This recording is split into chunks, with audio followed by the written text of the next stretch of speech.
Assalamu alaikum dear ones, this is your instructor Miss Komal here, and we are doing the exercise of the chapter The Great Train Journey that we have read earlier. So the third part that we're going to do is learning about language, and we have the topic of collective noun. And you know that collective nouns are the names of groups of persons and things of same kind. So can you write the collective nouns for the groups of following? Use the list below. So here we have the list, and here we have the things for which we are going to write the collective noun. So what collective noun would be used for sheep? The collective noun would be used for sheep is flock. Then for sailors we will use crew, for wolves we will use pack, for barbarians we will use horde, for criminals we will use gang, for directors we will use board, for flowers the collective noun is bunch, for mountain is range, for ships is fleet, for bees is swarm, for star is galaxy, for cattle is herd, for people listening in a theater is audience, for musicians is orchestra, then 11 footballers, for 11 footballers is a team. And the next topic is abstract nouns. And abstract nouns are the names of states or qualities possessed by people or things. We cannot touch these qualities as we can touch concrete objects. So pick out the abstract nouns from the following. So the abstract nouns are pride, friendliness, peace, victory, and lightness. And cart, palm, and machine are the concrete nouns. And the next activity, form abstract nouns from the following adjectives. So here we have adjectives, and we have made abstract nouns from them.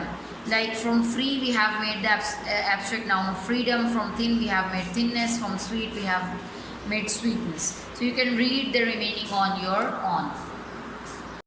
So the next one is state what quality is possessed by a person who is kind.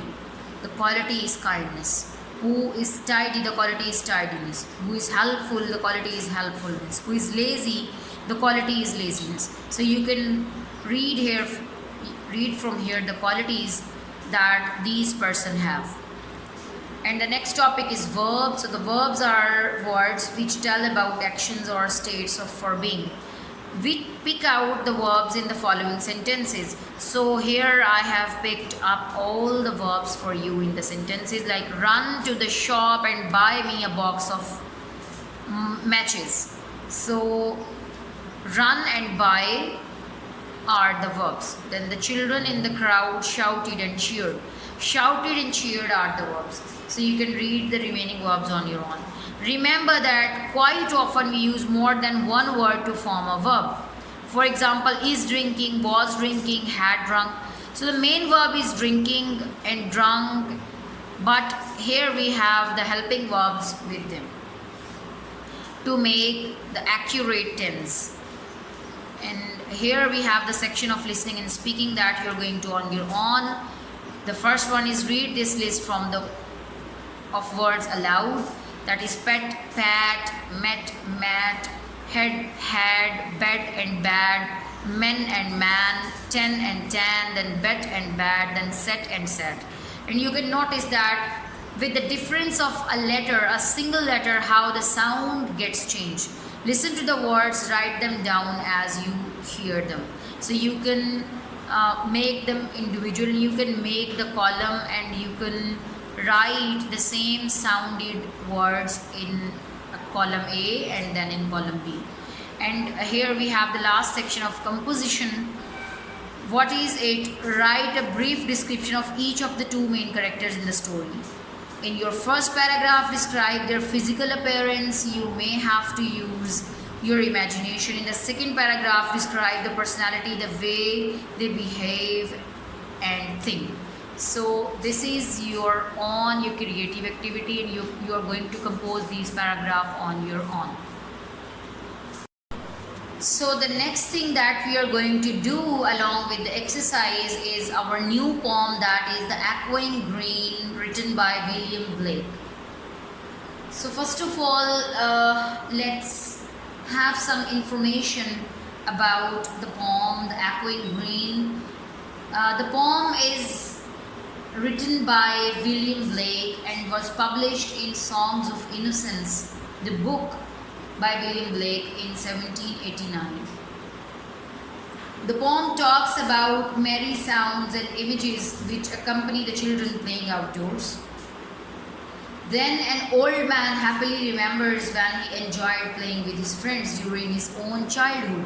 So this poem is also an example of nostalgia.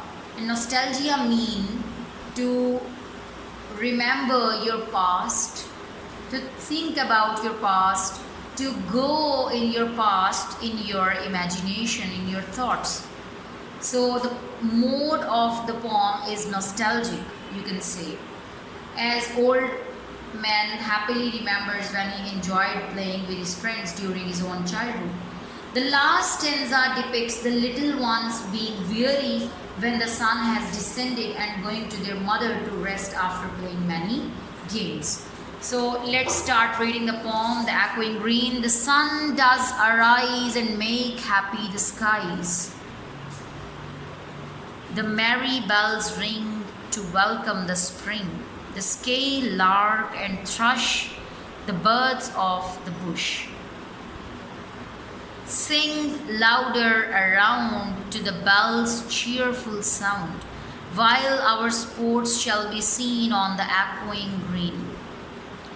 So you can see in the first stanza what the poet is describing, the scene of sun rising, and what the phrase echoing green means. When the little angels play on the ground, it seems that the ground and the greenery on the ground is just echoing. So the poet has pictured and portrayed the scene of sun rising and how children come to the greenery and they play with their friends. Old John with white hair does laugh away care, sitting under the oak. Oak is a tree. Among the old folk, they laugh at our play, and soon they all say, such were the joys when we all, girls and boys, in our youth's time were seen on the echoing green. So this stanza is a nostalgic one, that the old man whose name is John just thinking about his childhood. Till the little ones weary no more can be merry, the sun does descend and our sports have an end.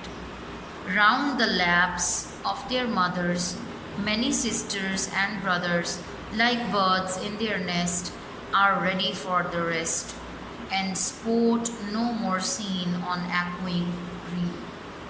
So this was your poem, and I have explained the theme, the idea, and the mode of the tone of the poem to you. I hope that all of you have enjoyed the poem and you have understood the theme and the meaning of the poem that the poet wants to convey to us. So this was your lecture today. See you in another class. Till then, take care. Allah Hafiz.